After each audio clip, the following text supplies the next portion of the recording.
Well, it's the Decision Point Applications Rose City Grand Prix. Welcome to British Eurosport viewers. 110 laps of racing. It is the Audi of Alan McNish and Ronaldo Capello that's leading this race. Panos of David Brabham and Jan Magnussen. In third position is the number 42 BMW of JJ Leto. And we board now with the Panos.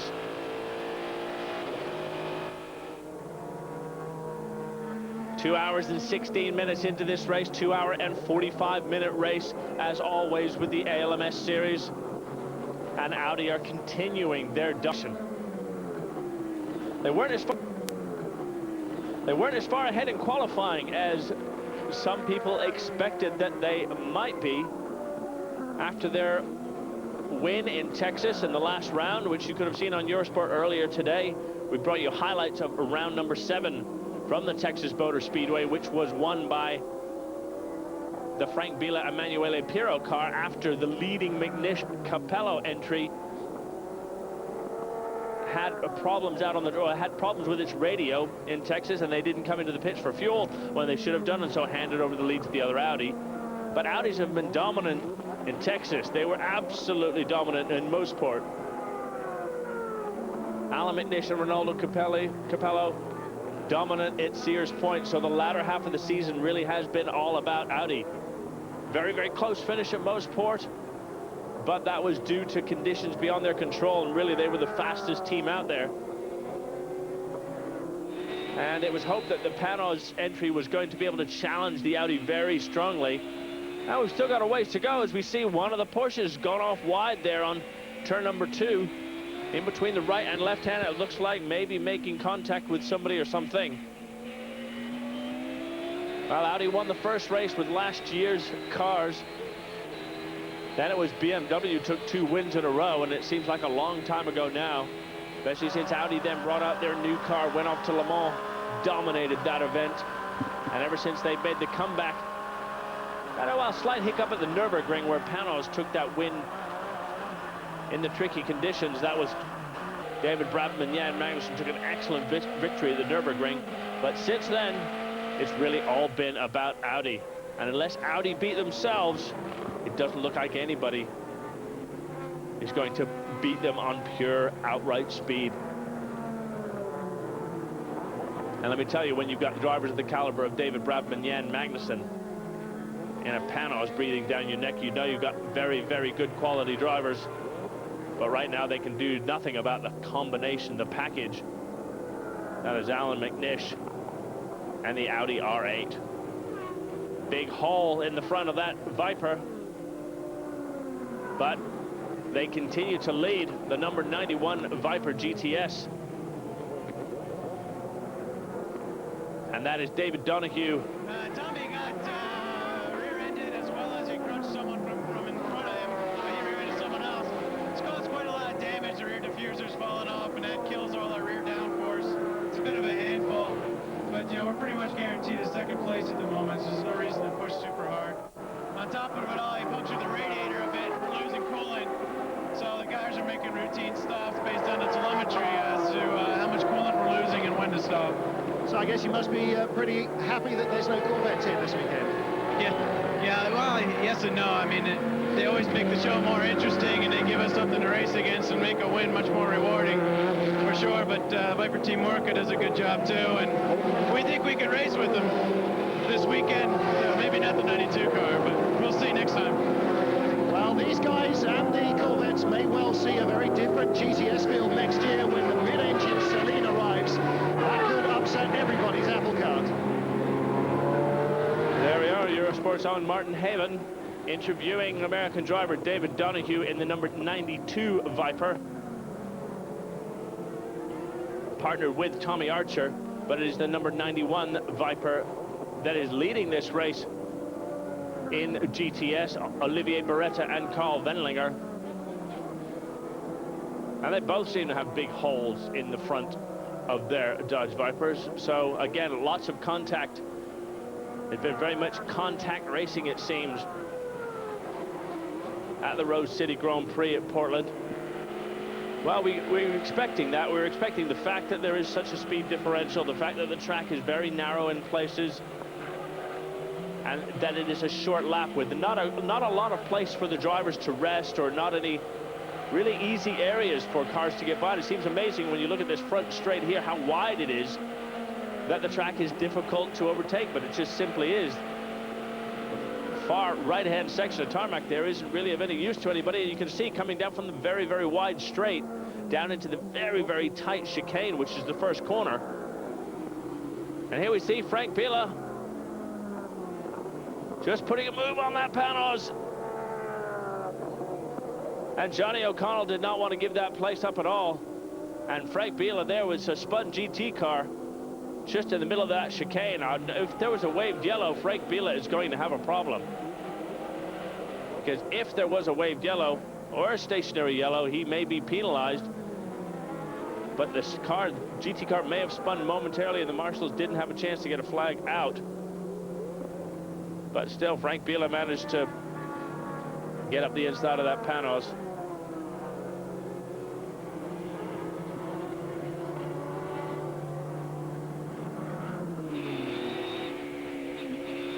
Well, it's 2 hours and 22 minutes gone of this race. 2 hours and 45 minutes is the total distance. We're on board with the Mimo Schiattarella, Didier de Rodriguez, Raffanelli, Judd-powered Lola, being driven right now by Didier de Rodriguez down the back straight, running in 8th position. Qualified well ahead of the factory BMWs. We go on board with the Dick Barber Racing GT Porsche, which is leading in GT. And it is coming down to being a Porsche BMW battle again. Boris Said leading the challenge of Porsche in the BMW. So join us for the conclusion after this. Welcome back to the Decision Point Applications Rose City Grand Prix from Portland, Oregon, round 8 of the American Le Mans Series. As we on board with Didier de Rodriguez driving his Raffanelli Lola Judd. And he is right in behind the BMW. Prototype just ahead of him there on the track, but a number of places difference between those two cars. The 42 BMW running in 3rd. The 43 BMW having earlier problems running right down in 21st position. And the Lola running in 8th. But leading this race still is the number 77 Audi, driven by Alan McNish. We take a quick look on board with American driver Boris Said. Boris Said driving the Flextronics Level 1 BMW M3 in the GT class. Very, very tall for a racing driver, Boris Said. Experienced sports car driver, and really a man who's can drive almost anything. He's even driven Winston Cup NASCARs, Busch NASCARs, sports cars of all different descriptions.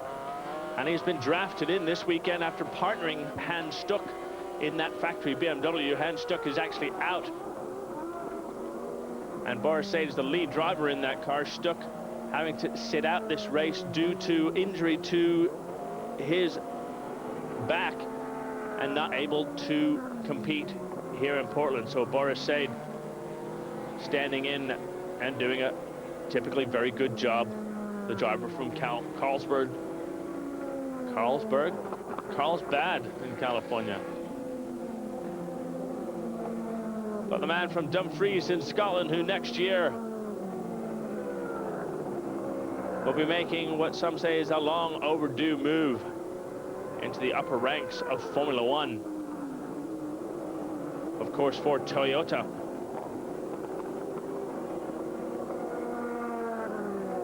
And that is that man there, Alan McNish. Oh, and he just has to think a little bit cautiously about trying to get up the inside of that GT car. He doesn't need to make any brave moves. He can afford at this point to be a little bit cautious. And that is the number 1 Panos, driven by Jan Magnussen. The number 2 Panos, driven by Johnny O'Connell. And it looks like Johnny O'Connell may have just lost a place in traffic. And that is a great move there by Britain's Guy Smith, driving in that Reynard. Now that Reynard really has gotten on the pace. And just taking advantage of traffic, has gone by that second Panos. That Reynard currently now running in 6th position overall. That awful Audi. Your pit strategy was just perfect. You caught 2 pace car yellows, and they made one mistake, you'd have got them. Yeah, unfortunately, we got caught out on that that second yellow. So it's been a fight ever since that, really. And, you know, the car's running pretty strong. Michelin tyres are performing really strongly here. We thought that midweek that we'd struggle a little bit with rear grip because of the way the car was handling. But the guys did a great job, and, you know, the car's handling pretty well. Well, let's remember what Yogi said, guys. Huh? Great job.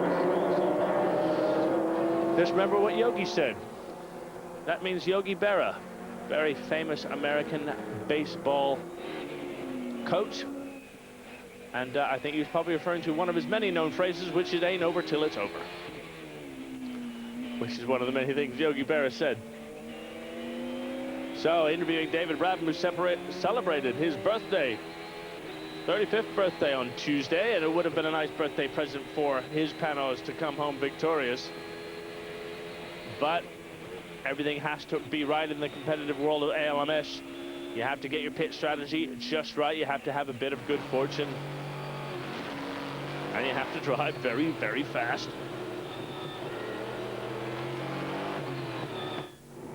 And of course, David Brabham and Jan Magnussen more than capable of doing that, but so is this man, Alan McNish. And he really has been the Iron Man of this team. And if you weren't with us earlier, starting this race was his teammate Ronaldo Capello. Capello actually qualified the car on pole position, his 2nd pole position of the year. He qualified also on pole at the Nürburgring. But it must be said that so far this year, Capello has been the lesser light of those 2 drivers, and McNish seems to have been the driver who's done all the fast running. Capello supported him extremely strongly, of course, and the difference in lap times has been negligible, but there has been a difference. And Ronaldo Capello made a very, very large error earlier in this race, trying to get up the inside of Emanuele Pirro, going into the turn that you'll see that BMW going into in a moment. Overtook the Audi cleanly, but absolutely drove into the side of a GT car, which he perhaps didn't see. But I tell you what, he's very, very lucky to come away with as little damage as he did, to get that car back out in the race and to be leading this race is a testament to the strength of the Audi and the very, very good pit work that went on, allowing them to repair that car during the full course yellows. Damage wasn't as much as it initially looked like it could have been, and they're back out leading this race. Well, Panos are keeping them honest, and the gap is now just under a minute. But lap times are so varied now. A 68-second lap time, the last lap for Alan McNish, and that car's been driving around there up to 3.5, 4 seconds faster than that. But that's not bad news for him, though, because Jan Magnussen's last lap was a 1:11.5, so a full 2 seconds a lap slower than the last lap by Alan McNish. So right now, even though the pace is slowing down, the leaders are still maintaining the top pace. McNish, Magnussen, Mueller, top 3.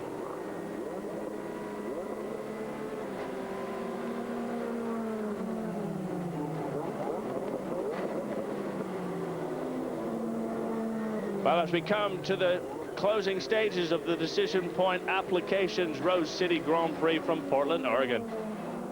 This is the 8th round of the American Le Mans Series. 2 hours and 32 minutes gone of a 2 hour and 45-minute race. Didn't seem to be able to catch a break. The car looked good early on. What went wrong for you? Well, the car was doing really, really good. Randy was doing a fantastic job. Unfortunately, we had a little bit of a slow stop, so we got behind the 51 car getting out of the pits. And then Bruno got hit by one of the Panoses. That put us behind. Then he spun later on and put us behind. So, unfortunately, we kept going back and back. We haven't got a break since then. Well, looks like drivers losing their rhythm and the team just can't catch a break. Chances of three-peating here this weekend, pretty slim for Alex Joe. Well, Eurosport's Martin Haven talking to Alex Joe Racing, winners of the last but one round. Actually, winners of the last 2 rounds in GT classes, excuse me. They won in Texas and they also won in Mosport. So this time, as they say, not able to catch a break, and it is they are running down in 3rd place behind Sasha Masson, Bob Wallach, Porsche 911.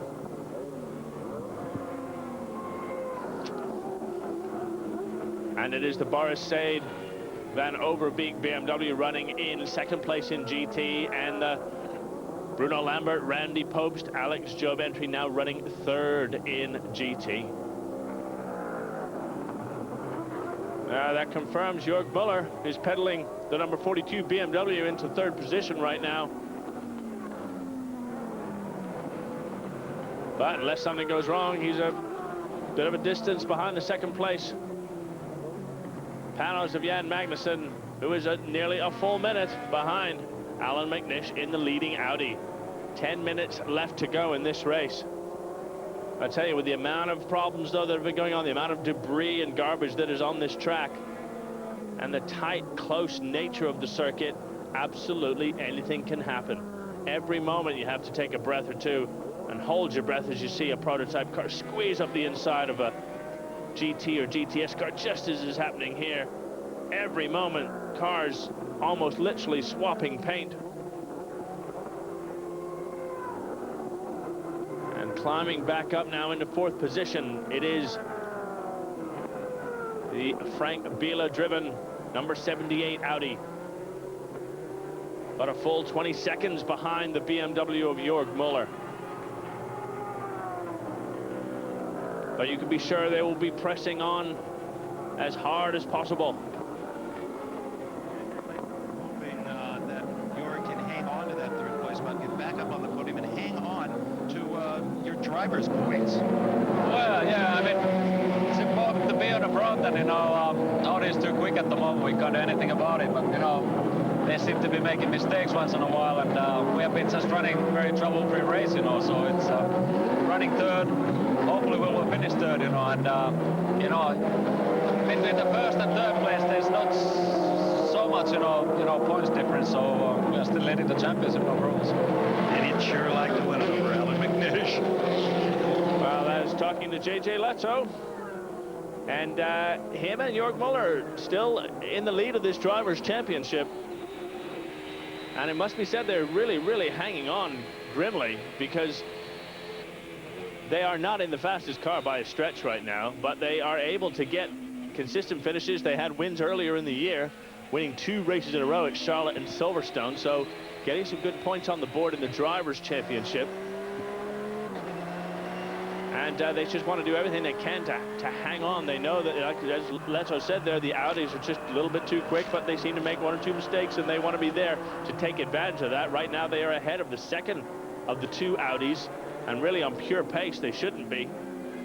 And also ahead of the 2nd of the 2 Panoses on pure pace, they shouldn't be. They're at the moment, the slowest of the 3 fully factory cars. And that car there, the Audi, is by far the fastest.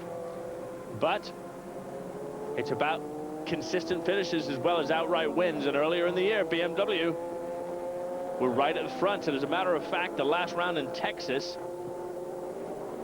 was the first time a BMW was out of the top 3 ever in ALMS competition. Now that's pretty amazing. The first time ever since the ALMS series, and that was the first time a BMW prototype was not in the top 3. And it also ended a 12-race streak of podium finishes for JJ Leto. So you can see he wants to continue with that form. He really, really wants to be on the podium at the end of this race here in Portland and keep his driver championship points alive alongside his teammate Jörg Müller, currently driving the car. That's the number 51 Dick Barber Racing Porsche, leading in GT class, driven by the evergreen Bob Wallach, extremely experienced endurance and sports car racer. Very, very impressive and long CV. Never won the big one and won everything else. Never won the Le Mans 24 hours. But a very, very solid, very experienced and very fast driver. Putting in another good run here for Dick Barber Racing against their 2 main rivals. The BMW M3 from Yokohama Flextronics. And of course the Alex Job Porsche that we were looking at earlier. So right now, leading overall, Alan McNish. Leading in GTS, it's Olivier Beretta and Carl Wendlinger in the Viper. And leading GT is Sascha Maassen, Bob Wallach in the Dick Barber Porsche.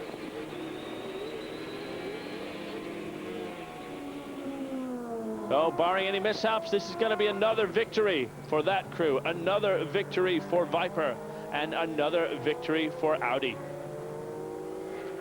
First time this year that the ALMS series has had back-to-back race weekends. Last weekend in Texas, this weekend in Portland makes it a difficult schedule.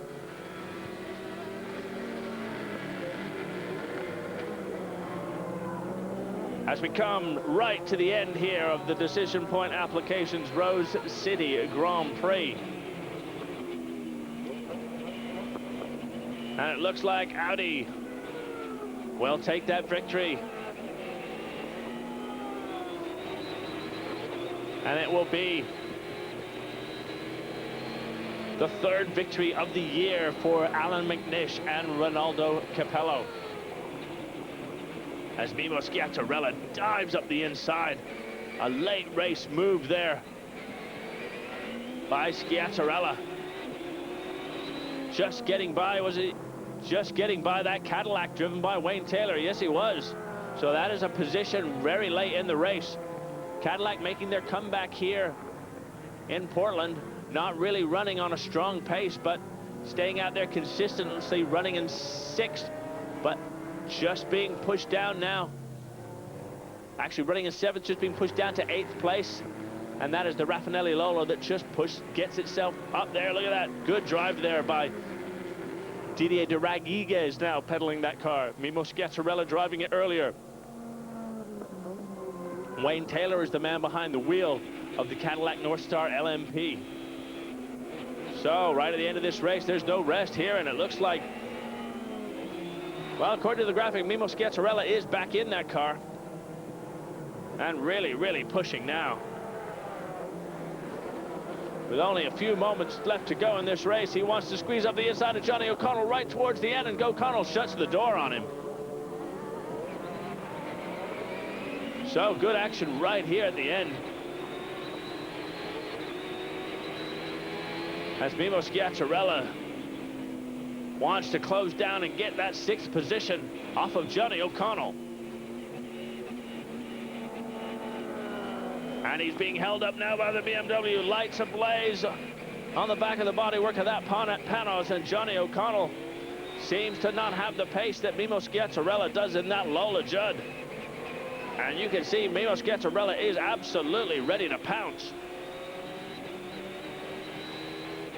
And there it is, Schiattarella absolutely from side to side on the track down the back straight, which is actually a very, very fast right-hand bend.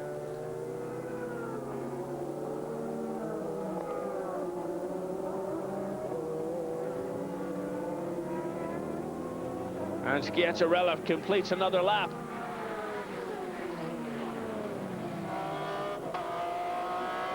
And there will be, this is last lap but one now for Alan McNish, as he drives supremely doing the majority of the laps here. And this is the number 51 GT Porsche coming in for fuel.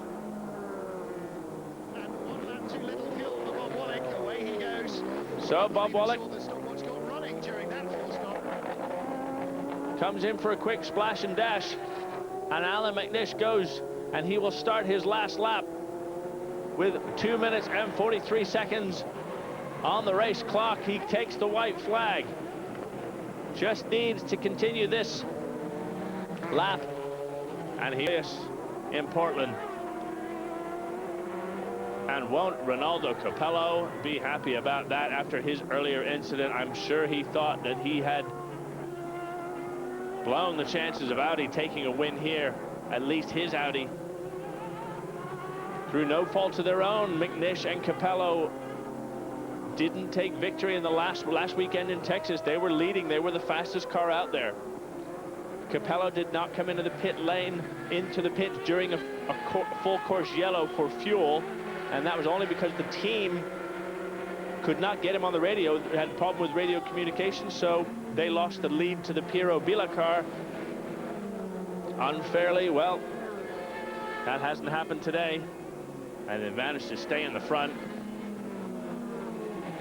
But it must be said that this man here has done most of the driving today, and Alan McNish takes victory for Audi. Yet another one. At the completion of round number 8 of the American Le Mans Series, it is Audi again. And a familiar story in GTS. It's the number 91 Viper that is actually winning second on the road there, as Vipers come through in formation to take victory in GTS yet again.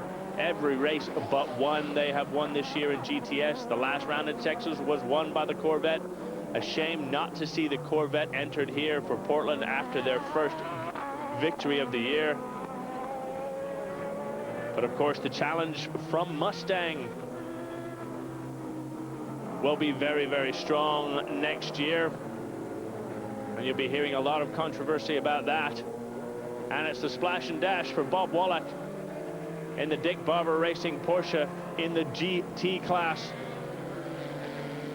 and that does not scupper his chances as he continues round on his final lap.